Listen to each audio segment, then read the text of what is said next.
ವಕೀಲರಿಗೆ ಫೀಸ್ ಕೊಡೋದಕ್ಕೆ ದುಡ್ಡಿಲ್ಲ ಅನ್ನೋ ಕಾರಣಕ್ಕಾಗಿ ಕಳ್ಳನೊಬ್ಬ ದೇವಸ್ಥಾನದಲ್ಲಿ ಕಳ್ಳತನ ಮಾಡಿದ.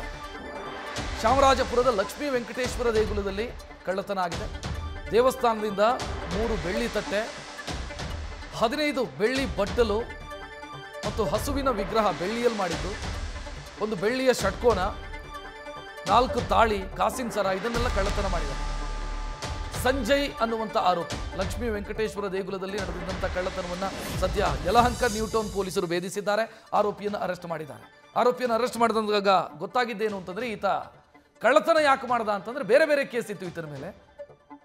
ವಕೀಲರಿಗೆ ದುಡ್ಡು ಕೊಡೋದಕ್ಕೆ ಈತನ ಕೈಯಲ್ಲಿ ದುಡ್ಡಿರಲಿಲ್ಲ, ಆ ಕಾರಣಕ್ಕಾಗಿ ಈತ ಕಳ್ಳತನ ಮಾಡಿದ್ದಾನೆ ಅನ್ನೋದು ಗೊತ್ತಾಗಿದೆ. ಮಾರ್ಚ್ 5ನೇ ತಾರೀಕು ಲಕ್ಷ್ಮೀ ವೆಂಕಟೇಶ್ವರ ದೇಗುಲದಲ್ಲಿ ಕಳ್ಳತನ ಆಗಿತ್ತು. ದೇವಸ್ಥಾನದ ಕಾಂಪೌಂಡ್ ಜಂಪ್ ಮಾಡಿ ಈ ಕಳ್ಳ ಬಂದಿದ್ದ.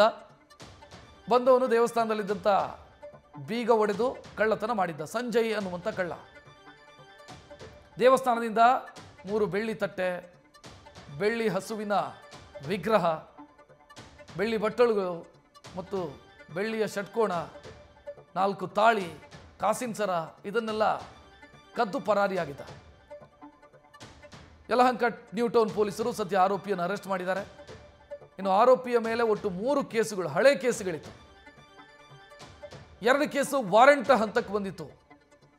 ಸೊ ವಕೀಲರಿಗೆ ಕೊಡೋದಕ್ಕೆ ದುಡ್ಡಿರಲಿಲ್ಲ, ಹೀಗಾಗಿ ವಕೀಲರಿಗೆ ದುಡ್ಡು ಕೊಡೋದಕ್ಕೆ ಕಳ್ಳತನ ಮಾಡಿದ್ದಾನೆ ಅನ್ನೋದು ವಿಚಾರಣೆಯ ಸಂದರ್ಭದಲ್ಲಿ ಗೊತ್ತಾಗಿದೆ.